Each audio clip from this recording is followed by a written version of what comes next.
Hey y'all, it's Lauren. Throughout this season, it has been our mission to bring you stories about the environment in which we live in, to tell the stories of those living in unhealthy environments and how those environments came to be, and what we can do now to create a better environment for the future. But in order to complete this series on the environment, we had to discuss land, the people who originated from that land, and the movements to restore and give back to Indigenous people. Native Women's Care Circle, a prayer group that promotes the health and welfare of the Native American community in the St. Louis area, invited me into a sacred space where the group comes together to discuss their lives. This is our Monday morning MOURING meeting. And we started this group when we've had people that were needing self-care from grieving and from all the trials of the pandemic. So Native Women's Care Circle, some of us are on here, some have to meet in the evenings because they work, and people come and go as they need to. That's Sondi, a member of Native Women's Care Circle, and she opened up the floor for other attendees to introduce themselves and talk about their work, like Darshan. My lineage is mostly Indigenous and African on my father's line, and my mother's line is Ashkenazi Jewish. I've been a part of Native Women's Care Circle for about 3 years. It's directly connected to Land Back, including the dismantling of statues. On the island here, I'm working right now for a Black and Indigenous land trust. I'm also part of wider networks, building immersive curriculum on decolonization and embodied healing. In addition to working with people, I really like to work with our Indigenous roots and seeds. So food justice to me is around seed sovereignty and food sovereignty, which is deeply connected to the Land Back movement. And Wendy. I was born and raised on the Standing Rock Reservation. I moved to Missouri in 2005. I've been here since. Land back is something that is a thin line to walk, especially with our people in regards to the Black Hills. That was our sacred ceremonial area where we would go yearly and do prayers. And once gold was found, it got stolen from us, and they still want us to take the money, but none of our tribes want to, because it's not about the money, it's about the location and what we did there. It's a very sacred area for us. So to this day, we are fighting the government in regards to the Black Hills. We want our Black Hills back, but obviously they've developed them so much that how would we get our land back? They can't destroy all those houses.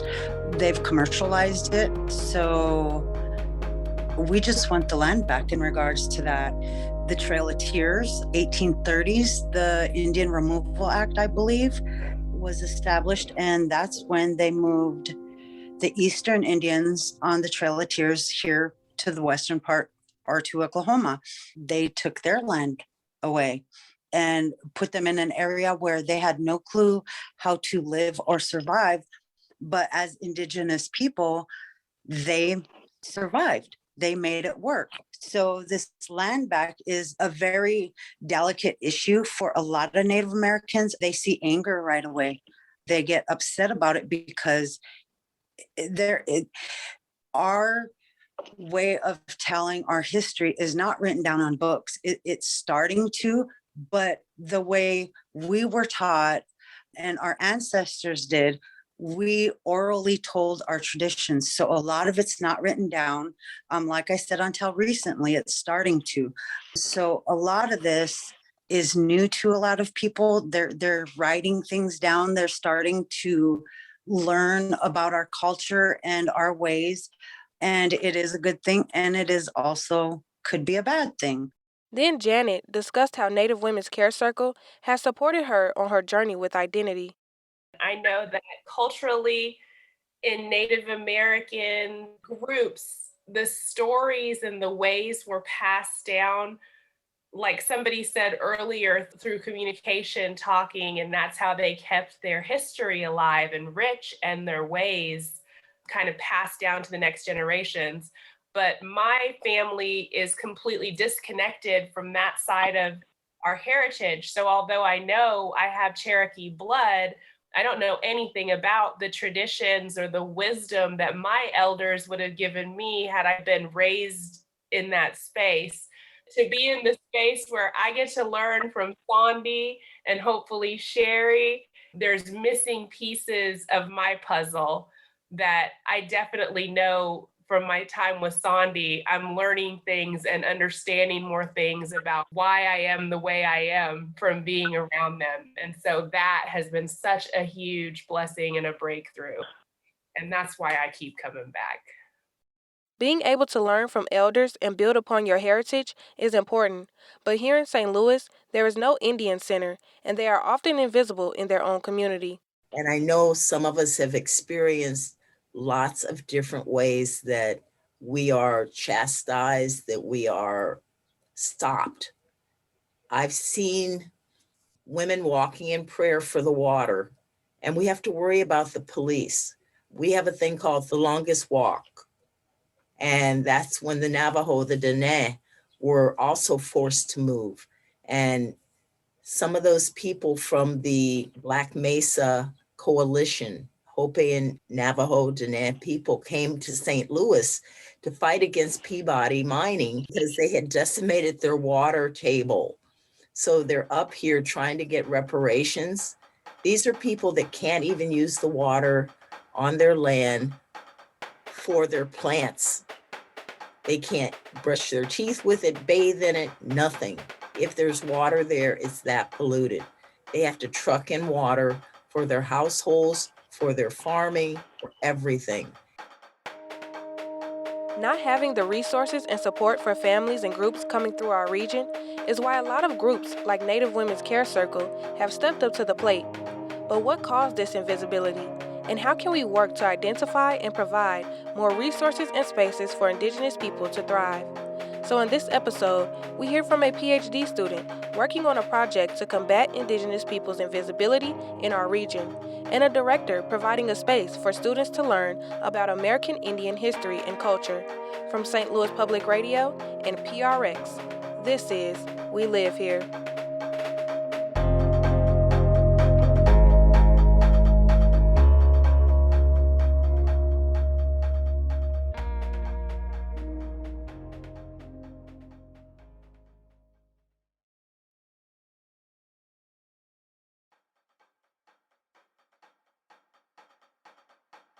We wanted to learn more about how Native researchers are combating the invisibility of Native people in Missouri, which is why we spoke to Lindsay Manshak, a member of the Choctaw Apache tribe of Ebarb and a first-year PhD student at the University of North Dakota studying Indigenous health. My ancestral land of my tribal people is located in Louisiana, which is where I was born. We moved to Missouri whenever I was 6 years old. Growing up in Missouri is definitely different, being away from my tribe and just that culture of Indigenous culture. And one thing that I found ever since I was very young living in Missouri is that Indigenous traditional culture is hard to find in Missouri. Although there are many Native people here, we're not represented in public spaces or spaces very often in this state. And so finding that cultural identity, reconnecting with that cultural identity, and using my cultural identity as a protective factor for mental health, physical health, all those things just isn't possible as a young Native person in Missouri. The experiences Lindsay had growing up in Missouri stem from the history of Native people being removed and displaced over time.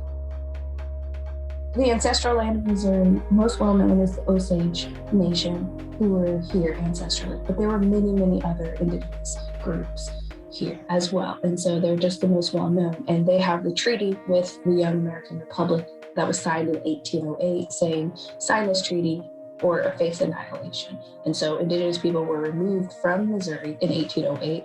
And then 1956 is when we saw Indigenous people come back to Missouri through the Urban Indian Relocation Program, which brought people to St. Louis. And so we have a very diverse amount of Indigenous people. There's over 265 federally recognized tribes. So we have a lot of people who came back in 1956 because of that Indian Act. And since then, there wasn't a lot of funding that continued any of that Indigenous culture, and these promises that were made kind of have disappeared, and we don't hear about them. We don't have an American Indian Center here. We don't have anything like that. And so it's the community's job to band together. There are over 80,000 Native people living in the state of Missouri, but Missouri is one of 13 states without any state or federally recognized tribes. Not having that federal recognition or having a tribal nation in the state greatly impacts the policies that come with public health data surveillance, come with other public health and health insurance programs that the state offers. And that voice, usually which comes with tribal sovereignty and exercising some of that tribal sovereignty, isn't there, because all we have is groups of people who care deeply about their indigenous culture, but we don't have the same unique rights as a tribe does in the state that has that. So having like an MOU with the institutions or with the state is really difficult to have if you don't have these community advisory boards established and treated with respect. It just makes it a little bit difficult if you don't have those state or federally recognized tribes.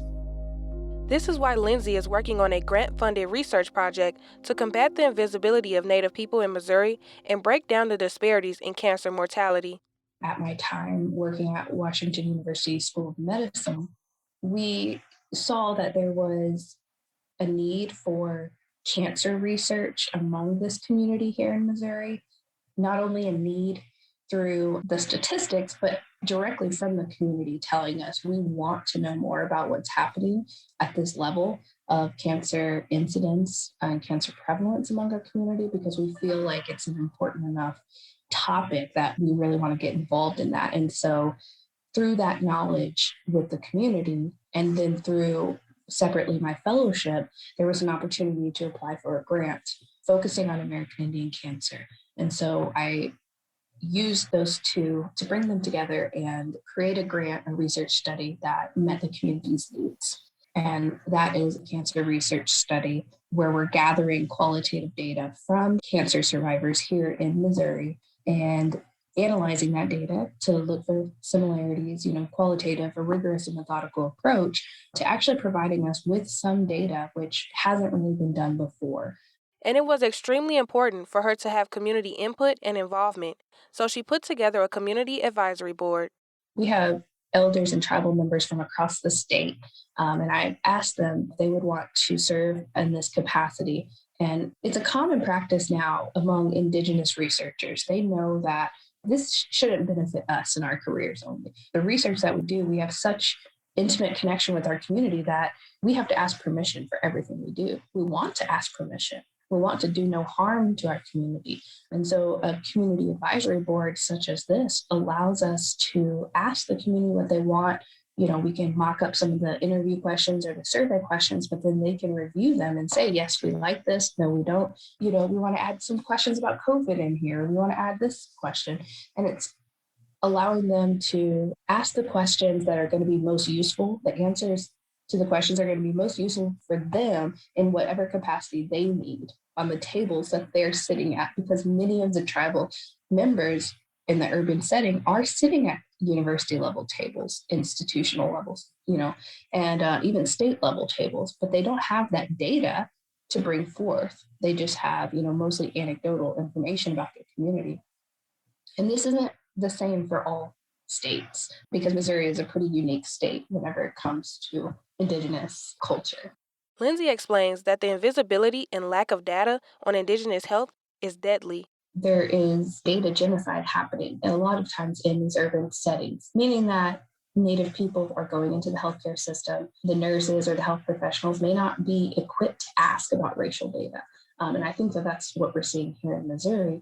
And so we're seeing Native people come into the healthcare system, but as they get chronic illnesses or go through the healthcare system, that data that's then given to the state and then given to the federal government is skewed because that racial data is inaccurate and oftentimes misclassified. And we've seen this throughout the country with the Indian Health Service and tumor registries. So whenever there have been linkage projects in the past comparing cancer rates that were collected in the state's tumor registry versus the Indian Health Service, there was a huge percentage of inaccuracies. And so if we're seeing that in states that have Indian Health Service facilities, which Missouri does not, I would imagine we're seeing an even larger percentage of misclassification in our state. And that's what our elders and our community members also think is happening as well. And some of the research that I'm doing is to try to figure out what is the misclassification rate in Missouri and how can we make it more accurate. Making the data more accurate and accessible is important because without the research and knowledge of Indigenous people, policies won't support Indigenous public health. So there was a study done by a group called Illuminative who did this research. They surveyed policymakers, politicians, and they asked, do you think that invisibility of Indigenous people will affect policy? And they did find statistically significant answers that yes, it does greatly influence a policymaker's invisibility of Indigenous people influences a policymaker's decisions, what bills are put up. If they don't think Native people are there, they're not going to be advocating on their behalf for healthcare. This is why the overall goal for the project is to create a centralized place for Indigenous data. So we're creating a website that's going to be specifically for Native American health, focus on Missouri. We're going to have population census data. Even census data isn't easy to access about Indigenous people in Missouri. And so we've analyzed, the census data for the last, decades. And that's on there. It's going to be in a report that's easily downloadable for Indigenous people in Missouri. And it's for anyone who wants to look at it. Specifically, it's designed, the audience will be Indigenous people who live in Missouri, the 80,000 people, but it's also going to be able to, policymakers, directors of healthcare systems, nonprofits such as the American Cancer Society, they're going to be able to go and download this data as well and say, oh, there's a whole population here that we just kind of overlooked. And so it will have a lot of that data. It'll also have resources specific to Indigenous people. So one thing we kind of touched on is federally recognized tribes and state recognized tribes. State recognized tribes don't get Indian Health Service access. Like they don't get the Indian Health Service. So they're not able to go to Indian Health Service and get healthcare, whereas federally recognized tribal members are. But in Missouri, we don't have a single Indian Health Service facility, but we have many people from federally recognized tribes. And so in the website, we're going to have resources that our community has been using to get healthcare, and tips on, if you're experiencing cancer or have just gotten a cancer diagnosis, connecting them with the cancer navigators that we had and that are funded pretty much on their own volunteer basis, in the hopes that these efforts and this stuff will be on record now so that we can apply for grants or, the state can have a specific program for American Indians that is a starting place for Indigenous people to be in charge of that program, and create data linkages or just create these reports. And it's really important that the Native people here in Missouri are in charge of their own data and that it's being used in the way that they want, because historically that data has been used as a deficit perspective to look at Indigenous people. But compiling the data and creating an accessible website is just one step toward creating a healthier environment for Indigenous people. And there are still a host of other environmental factors that put Indigenous people at a disadvantage. Indigenous people across the globe are disproportionately affected by climate change because they will be one of the first in line of dealing with the consequences of climate change. So we have rising sea levels along the coast, which is where many Indigenous people live. So fishing over those areas is going to become harder and harder. We're already seeing that. We have oil pipelines in areas where many Indigenous tribes and reservations live. For my tribe, located in Louisiana, we're right by the Gulf of Mexico. So any oil pipelines, which there's hundreds that connect throughout North America to that Gulf of Mexico, any spills are going to come down through the land and through the waterways and directly into the tribes located in Louisiana. And so we're already seeing that Indigenous people living in close proximity to some of those locations have higher rates of cancers, and specifically higher rates of rare forms of cancer. And so if they're experiencing higher rates of cancer, of rare forms of cancer, which are hard to treat as well, then they're coming into the same healthcare system as a non-Indigenous person, but probably at a later stage if they don't have health insurance or access to Indian health service facilities. And that's leading to higher rates of cancer. And I believe that goes back to some of my research here in Missouri. That's why we're doing some of this research work, is because we clearly see this perspective in this phenomenon that's going on. Especially as an Indigenous person, we're taught to look through a two-eyed seeing approach, which is using and looking at Western methods, but also understanding the world from an Indigenous point of view. It's a very holistic point of view, a very systems thinking point of view. Native people value their connection to Mother Earth, and bringing back Native traditions is one way of continuing a legacy for the next generation. What we see plainly is that land is all encompassing of every part of Mother Earth's system. So from the waterways to the skies, the way that Indigenous people view land is all of it. And we need to care for Earth because it is also a form of medicine for humans. And so there's this inherent idea of one health. There's a movement where we look at how the earth interacts with humans and interacts with animals. And so caring for the land is a responsibility that many Indigenous people feel. And part of that is because of our Indigenous traditional ecological knowledge, which refers to the evolving knowledge acquired by Indigenous people over hundreds of thousands of years. And there's one story that I'll share about grandmother Agnes, who brought back a ceremony called the Sacred Ceremony. And she brings in youth to learn about this sacred ceremony and the life cycle of the salmon to help people understand and honor how Indigenous health and human health is influenced by environmental health. And so she shares how the female salmon makes a long journey upstream to her place of origin, where she lays her eggs for the first time. And then she turns back downstream. During this slow death, her flesh falls off into the water and it nurtures little fish.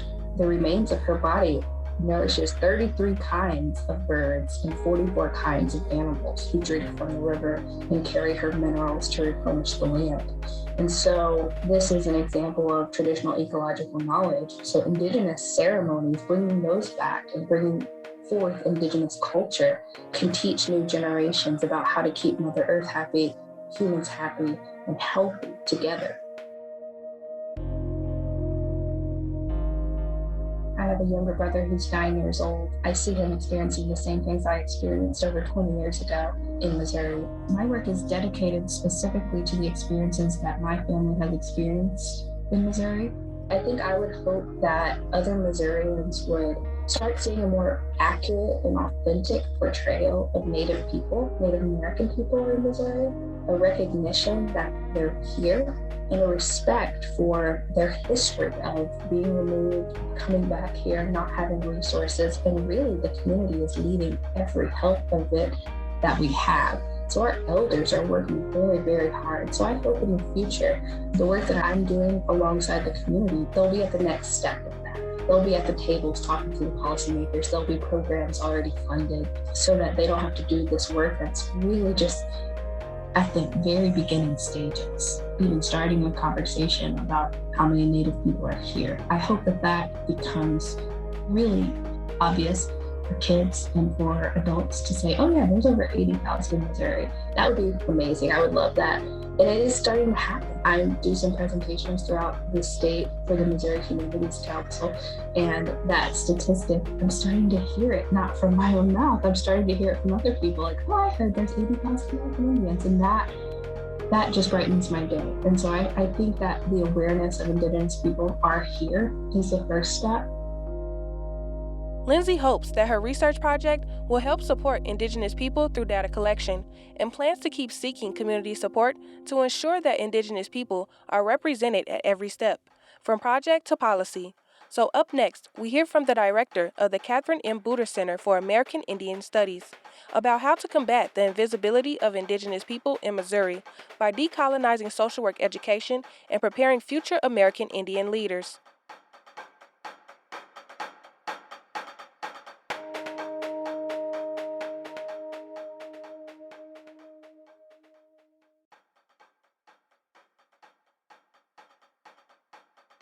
The Catherine M. Booter Center for American Indian Studies is located in the Brown School of Social Work at Washington University in St. Louis.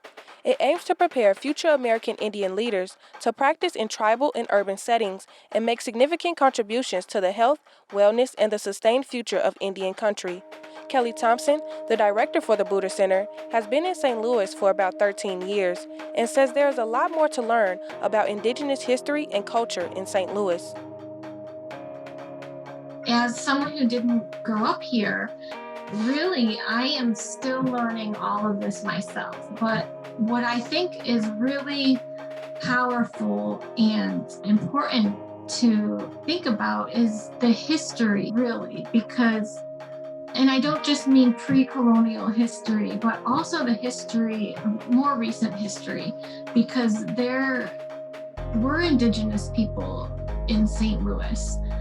I would love that history, I would love that to be shared in all levels of a person's education, not only in St. Louis, but across the country, right? And all the way through to where we are now, because there is so much to learn and to help us move forward as we think about, in my world, supporting students, right? Indigenous students through this program, but also as we're coming together with the community, not just Native people, but all of our communities, as we're thinking about equity and racial justice and all of these things that we work and learn about within social work. I think it's very relevant, the history and how we got to where we are and where we can go from here. Indigenous people have a sacred connection to the land, which is why social work practice in tribal settings should be grounded in connections between the people, the land, and water. That's a very important worldview that Native people hold, and it's very intuitive to bring those things to our practice and talk about those things with each other. And really, that's a strength because the land, our culture, even our language, a lot of these things that we hold close to ourselves and with our people, that can be used as a strength when we're thinking about working with Indigenous clients and Indigenous peoples. And so we're thinking about how we're working with Native clients, or how the students will work with Native clients, and how to decolonize this process at the same time. How is that connection to the land? How can we use that to help you through whatever you're going through right now? Because it is such a strength, and culture helps people get through hard times. Because there's 574 tribes, federally recognized tribes. It's so diverse.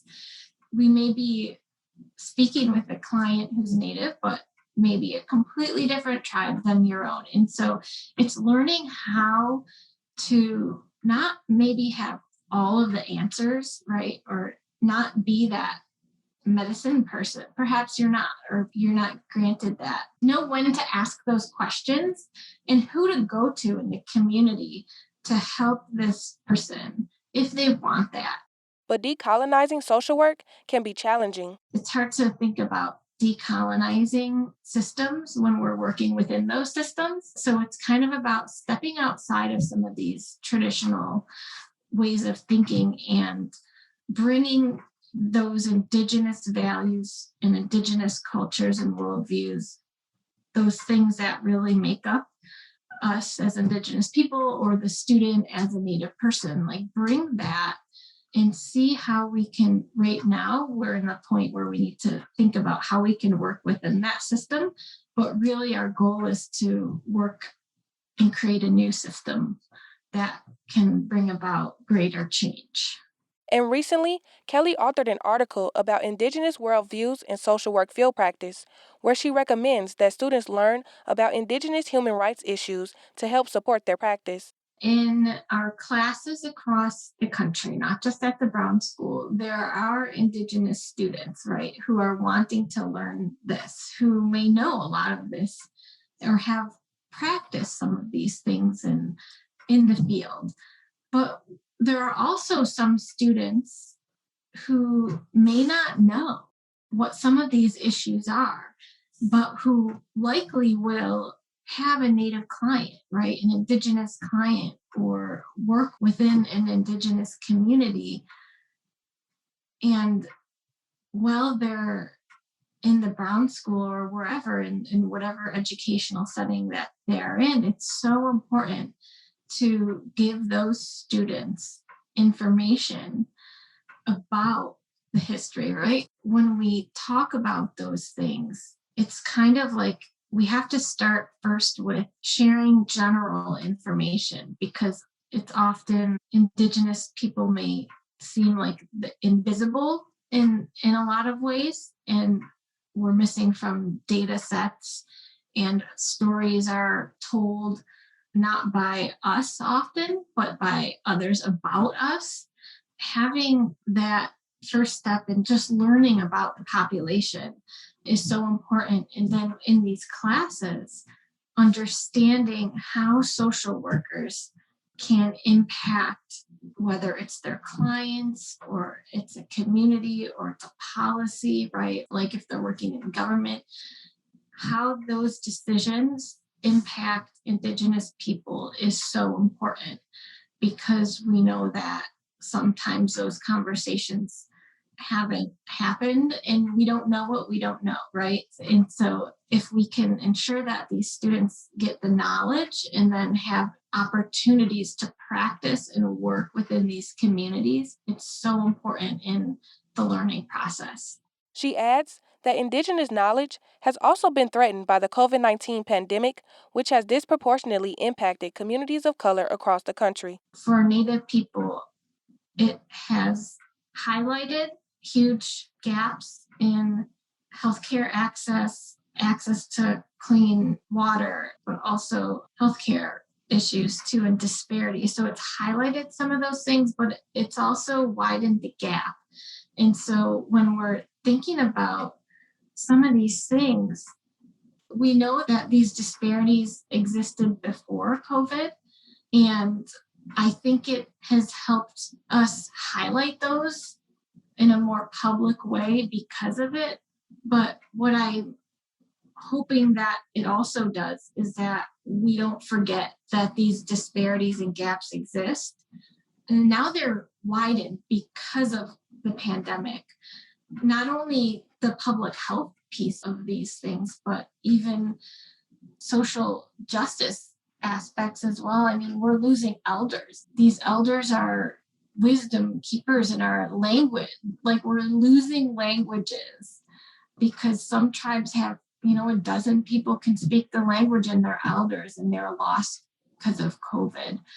And so knowing that language is helpful and, dealing with mental health crises or culture is helpful in these things. We're losing those elders who can shape our future mental health care system.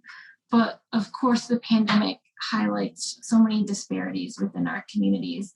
Even as disparities persist, Kelly remains inspired by the efforts of Buddha Center alum to advocate for Indigenous people in policy and practice. We have students who've graduated and gone on to do amazing, amazing things, not just since I've been back as the director, but even before that. Our alum go on to get their PhDs and teach within university settings. They go on to lead national Native organizations. We have alum who go back to their communities and sometimes are the only social worker in the reservation community. And hearing that, it's a responsibility, but it's a good responsibility, because that community wouldn't have had that without that person going back and serving their people. So that's so nice to hear.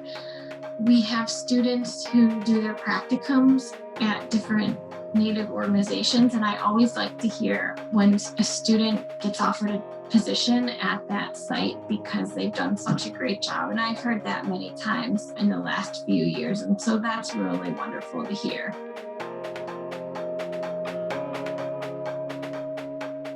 I I would like to see Native communities thrive.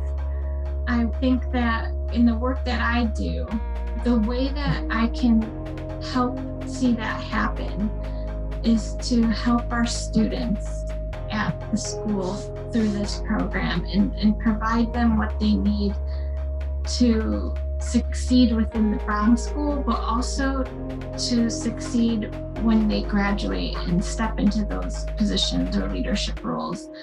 I think that I always try to leave something better than when I found it or when I came here. Personally, I try to do that. And so what I shared is one way I think that I can try to make that happen.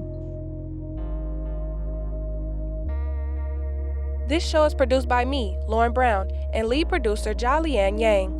One more note before we go. St. Louis Public Radio is looking into racially restrictive covenants and deeds in the St. Louis region.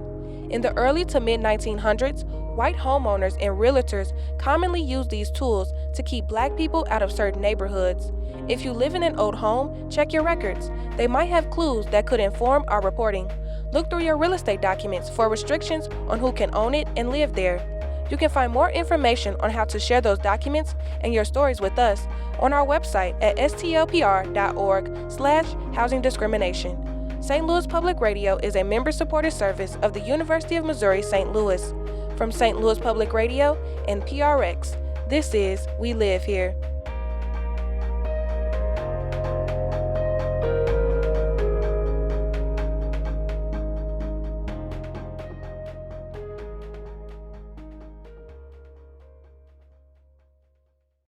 Support for this podcast comes from the Corporation for Public Broadcasting.